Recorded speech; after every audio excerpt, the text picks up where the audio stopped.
আসসালামু আলাইকুম ওয়া রাহমাতুল্লাহ।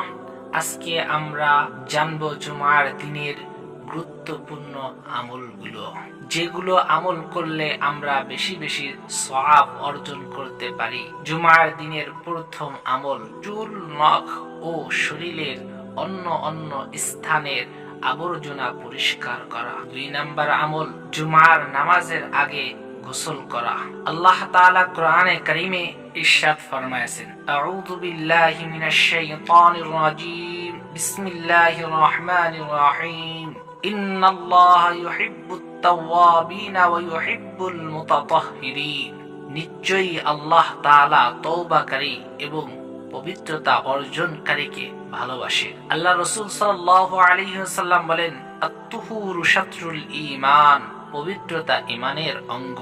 জুমার দিনের তৃতীয় আমল জুমার দিন সুন্দর পোশাক ও সুগন্ধি ব্যবহার করা। 4 নাম্বার আমল জুমার নামাজের জন্য আগে আগে মসজিদে যাওয়া এবং প্রথম কাতারে দাঁড়ানো বেশি সওয়াব। জুমার নামাজের আগে খুতবা মনোযোগ দিয়ে শ্রবণ করা।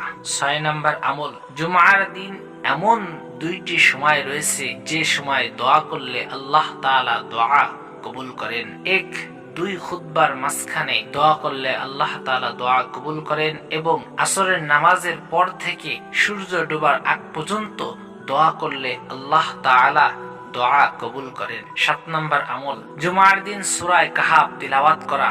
হাদিস শরীফে এসেছে, যে ব্যক্তি জুমার দিন সূরা কাহাফ তিলাওয়াত করবে আল্লাহ তাআলা তাকে তার পায়ের তলা থেকে আসমান পর্যন্ত নূর দান করবেন এবং এক জুমআ থেকে অপর জুমআ পর্যন্ত সমস্ত গুনাহ মাফ করবেন।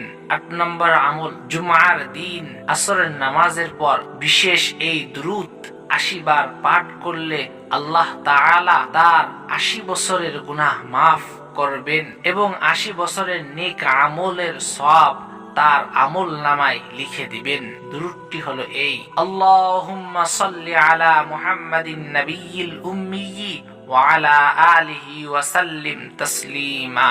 আল্লাহ তাআলা আমাদের সবাইকে জুমার দিন এই সব আমল পালন করার তৌফিক দান করুন। আমিন।